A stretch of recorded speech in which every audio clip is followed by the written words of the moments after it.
امام الانبیاء صلی اللہ تعالی علیہ وسلم کی مبارک شہادت ہے کہ جس طرح کی زندگی گزری ہے، جو سوچا، جو کیا، جو کام تھے، زندگی کے معمولات و مشاغل تھے، اپنی نامہ اعمال کے آخری ورق پر وہی کچھ تحریر ہوگا۔ اگر زندگی گزری ہے برے کاموں میں تو خاتمہ بھی برائی سے ہوگا، اور اگر زندگی گزری ہے اچھے اور نیک کاموں میں تو حسن خاتمہ ہوگا۔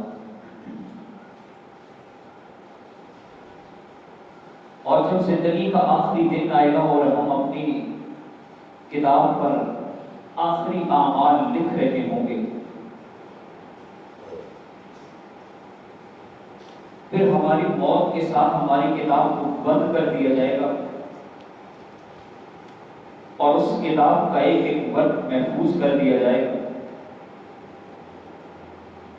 پھر ہمیں قبر کی تاریکیوں میں سلا کر لوگ عالم برزخ کے حوالے کریں گے، پھر اس پہ سال ہر سال گزریں گے، زلزلے آئیں گے، طوفان اٹھیں گے، ہزاروں قیامتیں برپا ہوں گی، نہ جانے کائنات میں کیا کچھ ہوگا۔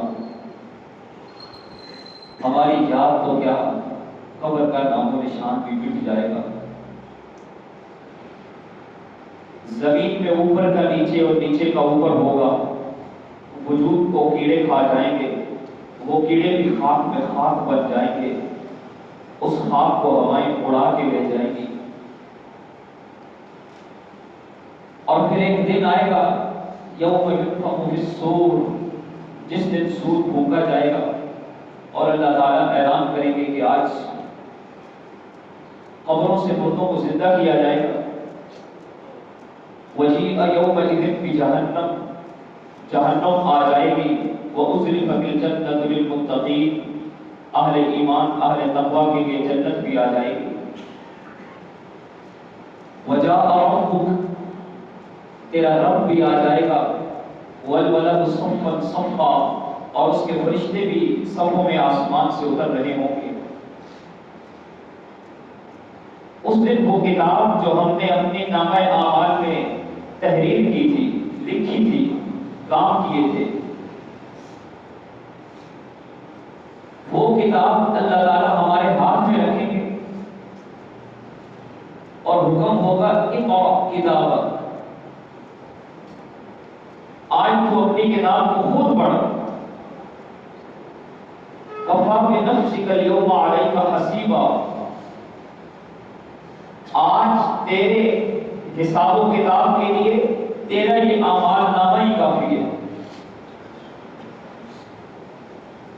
اور وہ اس میں ہم دیکھیں گے وَمَن يَعْمَلْ مِثْقَالَ ذَرَّةٍ خَيْرًا يَرَهُ وَمَن يَعْمَلْ مِثْقَالَ ذَرَّةٍ شَرًّا يَرَهُ۔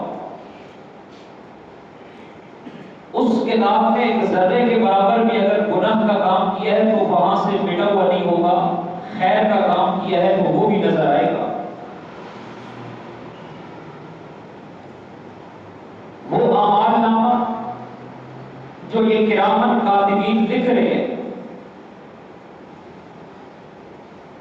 وہ کتاب اس دن بند ہوگی جس دن ہم زندگی کا آخری دن اس دھرتی پہ گزاریں گے، اور وہ دن کیسے گزرے گا، اس دن کے آخری لمحات، موت کی کیفیات کیا ہوں گی۔ اگر اعمال اچھے ہیں تو اللہ تعالیٰ حسن خاتمہ عطا فرمائیں گے۔ یاد رکھیے گا، حسن خاتمہ کا یہ مطلب نہیں ہے کہ انسان کی موت تمام کرتے ہوئے آئے۔ حسن خاتمہ کا یہ مطلب نہیں ہے کہ انسان کی موت آئے تو اس کا سر سجدے میں ہو۔ حسن خاتمہ کا یہ مطلب کہ ہماری موت آئے تو ہاتھوں میں قرآن ہو اور زبان پر تلاوت ہو.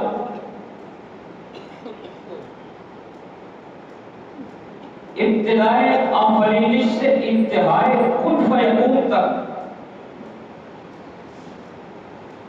اس کائنات میں امام الانبیاء احمد مجتبی محمد مصطفیٰ صلی اللہ علیہ وسلم سے بڑھ کر کوئی مکرم، کوئی معظم، کوئی معزز نہیں آیا. لیکن جب رحمت عالم صلی اللہ علیہ وسلم اس کائنات سے جا رہے ہیں، آخری وقت ہے، تو آپ صلی اللہ علیہ وسلم کا سر اقدس ام المؤمنین صدیقہ بنت صدیق سیدہ عائشہ صدیقہ کی گود میں ہے اور آپ اپنے گھر میں ہیں. انبیاء کے بعد کائنات کے افضل ترین انسان حضرت ابو بکر صدیق کی زندگی کا آخری وقت ہے اور وہ اپنے گھر میں ہیں. اصحاب پیغمبر میں عظیم سے بحثانات جن کی ساری زندگی موت کے تعاقب میں اور تلاش میں جہاد میں گزری، جنہیں اللہ نے سیف اللہ کا لقب دیا. حضرت خالد بن ولید رضی اللہ تعالیٰ عنہ کی موت کا وقت ہے اور وہ اپنے بستر پر ہے. حسن خاتمہ کا یہ مطلب، یہ دلیل نہیں ہے کہ کسی عبادت میں زندگی ختم ہو رہی ہو. تو پھر حسن خاتمہ کہتے کسے ہیں؟ حسن خاتمہ کا یہ مطلب ہے کہ جب میری زندگی کا اختتام ہو رہا ہو اور میں عالم دنیا سے عالم برزخ میں قدم رکھ رہا ہوں، اس وقت میرا عقیدہ، میرا نظریہ اور میری سوچ شرک سے پاک ہونی چاہیے. اس وقت میرا دل منافقت سے پاک ہونا چاہیے. اس وقت تک میرے اعمال ریا اور بدعت سے پاک ہونے چاہیے. اگر اعمال ریا سے پاک ہے اور بدعت سے پاک ہے، دل منافقت سے پاک ہے، عقیدہ توحید والا ہے، تو زندگی جہاں بھی مکمل ہوگی، جس عنوان سے مکمل ہوگی، انسان کا خاتمہ بالخیر ہوگا اور اسے حسن خاتمہ کہا جائے گا.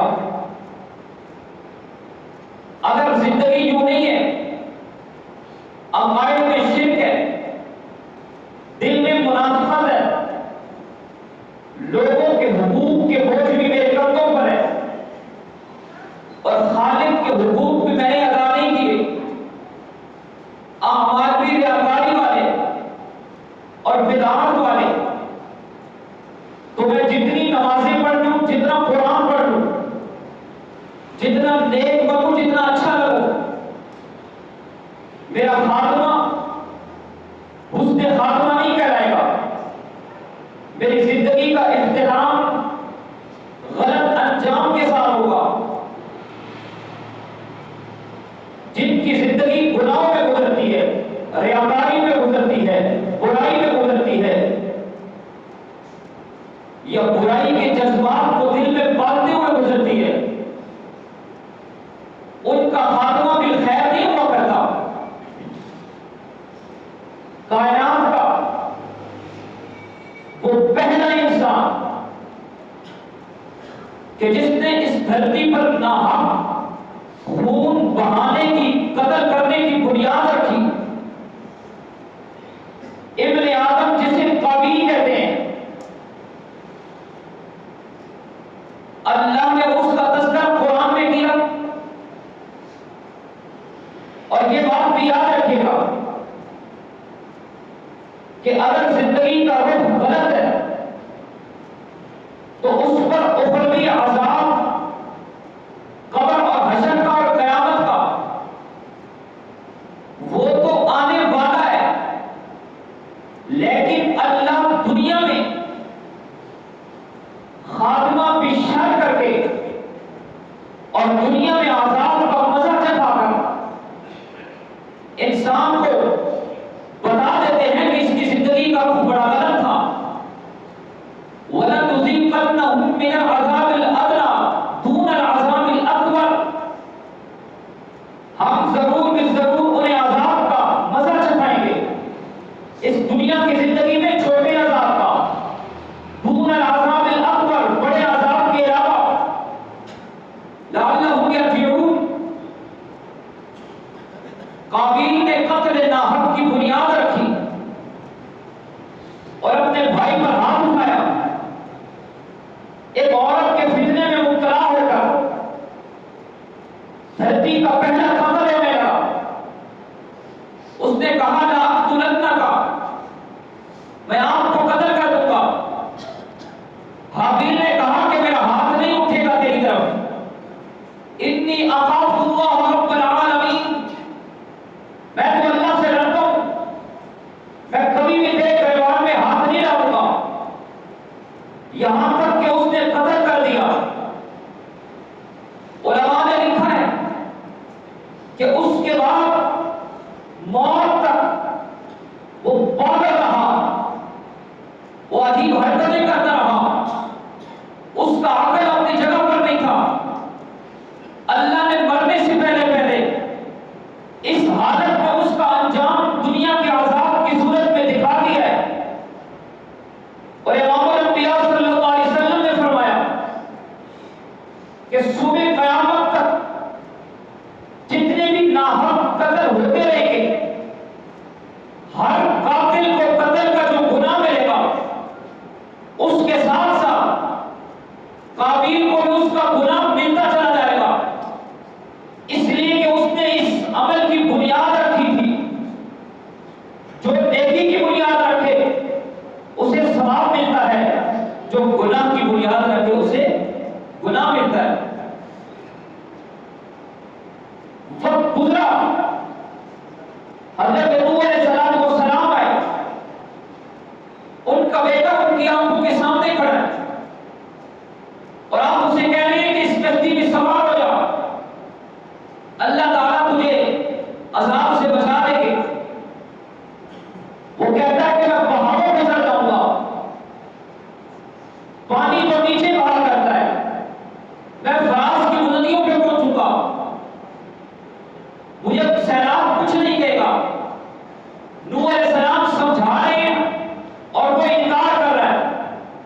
وَحَالَ بَيْنَهُمَا الْمَوْجُ فَكَانَ مِنَ الْمُغْرَقِينَ. اس دوران ایک موج اٹھی اور اسے غرق کر دیا لبوں میں، ڈوبنے لگا پانی میں. زندگی غلط طریقے پر تھی، انبیاء کی دعوت اور راستے سے ہٹا ہوا تھا. اللہ نے آخرت سے پہلے دنیا کا برا انجام پیغمبر کو آنکھوں کے سامنے دکھایا ہے.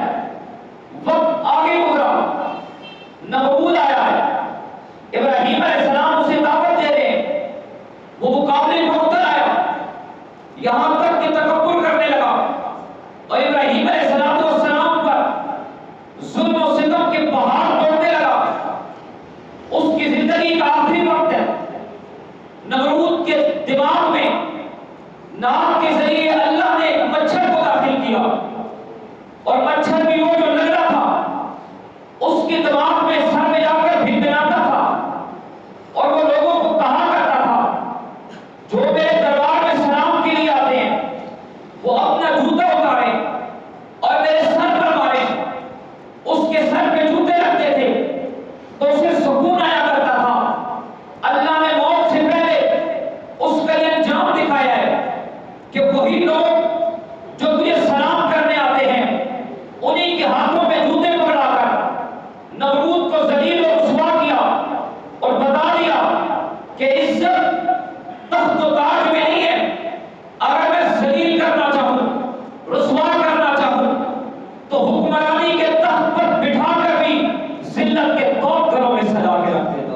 ساری رات اللہ کے حضور روتے رہے، دعائیں مانگتے رہے، اور جب صبح کو میدان لگا تو دو ننھے مجاہد، دو کمسن مجاہد حضرت معوذ اور حضرت معاذ آتے ہیں اور آ کر حضرت ابن مسعود سے پوچھتے ہیں کہ چچا ہمیں بتاؤ ابو جہل کہاں ہے اور کون ہے؟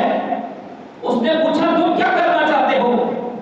کہنے لگے کہ ہم نے سنا ہے ہمارے پاک پیغمبر رسالت پاک صلی اللہ علیہ وسلم کی بڑی گستاخی کرتا ہے، آج ہم ابو جہل کا خاتمہ کر دیں گے، آج ہم اسے واصل جہنم کرنا چاہتے ہیں۔ انہوں نے کہا وہ دیکھو وہ جو لشکر میں گھوڑے پر سوار جس کا سر بڑا اونچا ہے اور لوگوں کو جوش دلا رہا ہے وہ ابو جہل ہے۔ یہ دونوں ننھے مجاہد جاتے ہیں اس کی طرف اور اس پہ وار کرتے ہیں، اسے گراتے ہیں۔ ایک نے اس کی سواری پہ وار کیا، دوسرے نے ابو جہل پہ وار کیا، اور یہاں تک کہ وہ تڑپنے لگا۔ پھر حضرت عبداللہ بن مسعود آتے ہیں اور آ کر اس کا سر طلب کر دیتے ہیں۔ اللہ نے موت سے پہلے اس کے بڑے انجام کو دنیا میں دکھا دیا۔ فرعون آیا، موسیٰ علیہ السلام کے پیچھے لگا، موسیٰ علیہ السلام بنی اسرائیل کو لے کر چلے جا رہے ہیں، آگے بحر کلثم ہے، پیچھے فرعون کی فوج ہے، آگے دریا کی موجیں ہیں۔ قوم نے کہا اے اللہ کے نبی آپ نے ہمیں کس مقام پہ لا کھڑا کیا ہے؟ ہم آگے بڑھتے ہیں تب بھی مرتے ہیں، پیچھے ہٹتے ہیں تب بھی مرتے ہیں، آگے قدم بڑھائیں گے دریا میں ڈوب کر غرق ہو جائیں گے، پیچھے ہٹیں گے فرعون کی فوج ہمیں ہلاک کر دے گی، مار دے گی، قتل کر دے گی۔ موسیٰ علیہ السلام آسمانوں کو دیکھ کر پکارنے لگے اے قوم ان معی ربی سیہدین، میرے رب کی معیت میرے ساتھ ہے، وہ ضرور مجھے راستہ دکھائے گا۔